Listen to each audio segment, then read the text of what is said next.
Influencer face 2025 এ এসে পেয়ে গেছি কিটু ভাইকে। কি অবস্থা, কেমন আছেন? আলহামদুলিল্লাহ, আসসালামু আলাইকুম। আপনি কেমন আছেন? আমিও মোটামুটি ভালো আছি, আলহামদুলিল্লাহ। একটু আগে বলছিলেন না আপনি আমাকে ভয় পান, ঠিক আছে? আমি অন স্ক্রিনে জানতে চাই যে আমি কি করেছি যে আপনি আমাকে ভয় পান? আপনি তো আর একা কিছুই করেন নাই। আমার ব্যাপারটা হচ্ছে কি যে ক্যামেরা ফেস করতে ইদানিং ভয় লাগে। দেখা গেছে যে নিজের উপরে আত্মবিশ্বাসটা কমে গেছে। যে কি বলতে কি বলে ফেলি, কারণ এখন তো মিডিয়া অনেক media is a very big thing. আগে তো মনে করতাম যে হ্যাঁ, মিডিয়া মানে ক্যামেরার সামনে গেলাম, যা খুশি তাই বললাম, চলে আসলাম।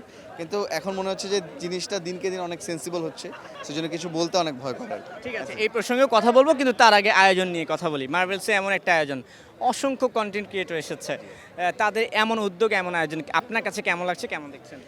আমার কাছে জিনিসটা খুব ভাল লাগে বরাবরই। আমি পার্সোনালি খুবই সামাজিক একটা মানুষ। আমার সামাজিকতা করতে অনেক ভালো লাগে। একটা জায়গায় আসলে পরে যখন প্রত্যেকটা মানুষের সাথে দেখা হয়, কন্টেন্ট ক্রিয়েটারের বাইরেও তো এদের সাথে সবার সাথে একটা ব্যক্তিগত সম্পর্ক আছে আমার। সো ওই ব্যক্তিগত সম্পর্কের জায়গা থেকে যখন সবার সাথে দেখা হয়, খুব স্বাভাবিকভাবেই ভালো লাগে। And thank you so much to Marvel. এত সুন্দর একটা প্রোগ্রাম যেখানে আমরা সবাই একটা গেট টুগেদার মতো করতে পারছি। আপনার সাথে দেখা হচ্ছে, অন্যান্য মিডিয়া পার্সনদের সাথে দেখা হচ্ছে। And this is a big opportunity for all of us. আমার কাছে মনে হয়। কিন্তু এই যে ধরুন আমরা দেখেছি যে বিভিন্ন ক্যাটাগরিতে অ্যাওয়ার্ড দেওয়া হয়, অভিনেতাদের দেওয়া হয়, শিল্পীদের দেওয়া হয়, কন্টেন্ট ক্রিয়েটরদের জন্য কিন্তু মার্ভেলসের এই আয়োজনটা শুরু করেছে 2021 সাল থেকে। এই যে কন্টেন্ট ক্রিয়েটরদেরকে নিয়ে যে উৎসাহ দেওয়া, ভালো কাজ নিয়ে, সেই ব্যাপারে কি বলবেন? আরেকটা প্রশ্ন যুক্ত করে দিব যে আপনি তো কন্টেন্ট বানাচ্ছেন, বাংলাদেশের কন্টেন্ট ক্রিয়েটর বা বাংলাদেশের কন্টেন্টের কনসেপ্ট থিম নিয়ে আপনার কি মূল্যায়ন?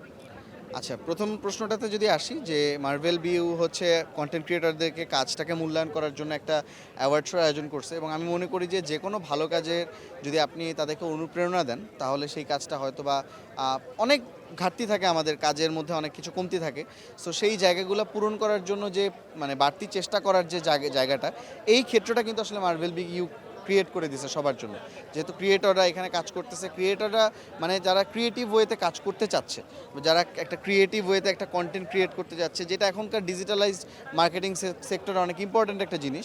এবং এইটাই আগামী দিনে দেখা যাবে যে যত আগাচ্ছে, এই কন্টেন্ট ক্রিয়েশন ব্যাপারটা কিন্তু মার্কেটিং সেক্টরে, ডিজিটাল মার্কেটিং সেক্টরে অনেক বড় একটা ভূমিকা পালন করছে। সো ওই জায়গা থেকে ক্রিয়েটিভ কন্টেন্ট ক্রিয়েটরদেরকে ইন্সপায়ার করাটা আমি মনে করি অনেক ইম্পর্ট্যান্ট একটা জিনিস, এবং সেই কাজটা মার্ভেল করছে। And I am really grateful to them. এবং সেকেন্ড ব্যাপারটা হচ্ছে যে বাংলাদেশে এখন প্রচুর কন্টেন্ট ক্রিয়েটর। আমার কাছে মনে হয় যে আস্তে ধীরে বাংলাদেশের এই যে কন্টেন্ট মার্কেটটা যেভাবে আস্তে আস্তে বৃদ্ধি পাচ্ছে, এটার পিছনে কিছু সুষ্ঠু গাইডলাইন আসা উচিত, কিছু নীতিমালা আসা উচিত, যে এটার মাধ্যমে হয়তো বা র্যান্ডমলি, কারণ আমাদের কন্টেন্টেরও মান উন্নয়ন করাটা অনেক বেশি ইম্পর্টেন্ট। কারণ কন্টেন্টের যদি মান উন্নয়ন না হয়, কারণ এই কন্টেন্টটা তো আসলে একটা গ্লোবাল ফিল্ড, বাইরের থেকে মানুষও আমাদের কন্টেন্ট দেখছে, কনজিউম করছে। বিভিন্ন বয়সের ছেলেমেয়েরা কন্টেন্ট কনজিউম করছে, কারণ ফেসবুক বা সোশ্যাল মিডিয়া একটা অনেক বড় ওপেন ফিল্ড। সো ওপেন ফিল্ডে আমি কি কন্টেন্ট বানাচ্ছি, এটা আসলে আর একটা মানুষের উপরে কী ইম্প্যাক্ট ফেলছে, এই বিষয়গুলো প্রত্যেকটা ক্রিয়েটরের মাথায় আনা উচিত এবং সেভাবে কাজ করা উচিত। আর আমি মনে করি যে বাংলাদেশের ক্রিয়েটররা ওই জিনিসটা নিয়ে চিন্তা করবে এবং কাজ করবে। আমি পার্সোনালি চেষ্টা করি যে আমার যখন কোনো কন্টেন্ট আমি আপলোড করি, যাতে সেই কন্টেন্টগুলো নিয়ে যতটা ভাবে সম্ভব কোনো সামাজিক দায়বদ্ধতা থাকলে, কোনো সামাজিক সমস্যা থাকলে আমরা সেটা তুলে ধরতে পারি। সো আমি মনে করি বাকি ক্রিয়েটরদেরও সেরকম কাজটা করা উচিত। আচ্ছা, আসলে আপনার সঙ্গে কথা প্রসঙ্গে প্রশ্ন চলে আসছে যে এখন তো কন্টেন্টের মাধ্যমে টাকা বা একটা ইনকামের সোর্সের ব্যাপার হয়ে গেছে। তো এই ইনকাম সোর্সটাকে ফোকাসে রেখে না অনেকে যাতা কন্টেন্টও বানাচ্ছে, যেটা বলছে নীতিমালার মধ্যে আনা প্রয়োজন।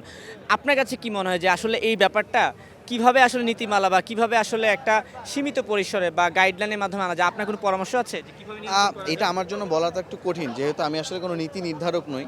আমি একজন সামান্য ক্রিয়েটর। নীতি নির্ধারক যারা আছেন, যারা আসলে আইন নিয়ে কাজ করেন বা যারা নীতি নির্ধারণী নিয়ে কাজ করেন, তারা এই জিনিসটা ভালো বলতে পারবে। বাট আমার কাছে যেটা মনে হয় যে এটা আসলে কি যার যার জায়গা থেকে সচেতনতার একটা অনেক বড় জায়গা। আপনি যত বড়ই আইন তৈরি করেন না কেন, আপনি যতক্ষণ পর্যন্ত না নিজে সচেতন না হবেন যে না ঠিক আছে, আমি মোটরসাইকেলে চড়তেছি, আমার হেলমেটটা পরা উচিত, এটার তো সচেতনতা আপনার নিজের মধ্যে থেকে আসা উচিত। ঠিক তেমনি আমার কাছে মনে হয় যে এই যে কন্টেন্ট ক্রিয়েশনের জায়গাটাও, এটা অ্যাজ এ ক্রিয়েটার হিসেবেও যেমন সেন্সিবল হওয়া দরকার, যে আমি কি কন্টেন্ট বানাচ্ছি, এটা আমি কাদেরকে দেখাচ্ছি, এটা সম্পর্কে যেমন নিজের সচেতন হওয়া দরকার। ঠিক তেমনি যারা দর্শক আছেন, আমি তাদেরকে অনুরোধ করব যে আপনারা যখনই যে কন্টেন্ট দেখবেন, কন্টেন্টটা দেখার সাথে সাথেই সেই কন্টেন্টের মধ্যে ঢুকে যাবেন না, বা সেই কন্টেন্টটা শেয়ার করে মানুষকে উৎসাহিত করবেন না। এমন কোনো কন্টেন্ট দিয়ে উৎসাহিত করবেন না যেটা সমাজের জন্য ক্ষতিকর।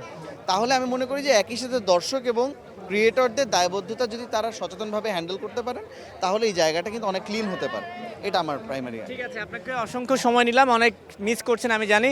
শেষমেশ আপনাকে তো আমরা এইভাবে এই ক্যারেক্টার দেখে অভ্যস্ত না, আপনার ভাষায় আপনার রঙে ঢঙে আপনার ভক্ত দর্শকদের জন্য কিছু বলে দিন। দেখেন, সিম্পল একটা জিনিস বলবো যে জীবনটা আসলে কি একটুখানি বুঝছেন তো, জীবনটার মধ্যে মানে এই ছোট্ট একটা জীবনের মধ্যে বেশি টেনশন নিয়েন না, ঠান্ডা মাথায় থাকবেন, খাইবেন লইবেন, ঘুমাইবেন, শান্তি করবেন। আল্লাহর মাল আল্লাহ একদিন লই যাবে, কিন্তু আল্লাহ রহমত করবে, ইনশাল্লাহ আল্লাহরে ডাকবেন, তার পাশাপাশি পরিশ্রম করে সৎভাবে উপার্জন করবেন। এতটুকুই বলা ছিল। সময় টিভিকে অনেক ধন্যবাদ। ঠিক আছে, ধন্যবাদ আপনাকে।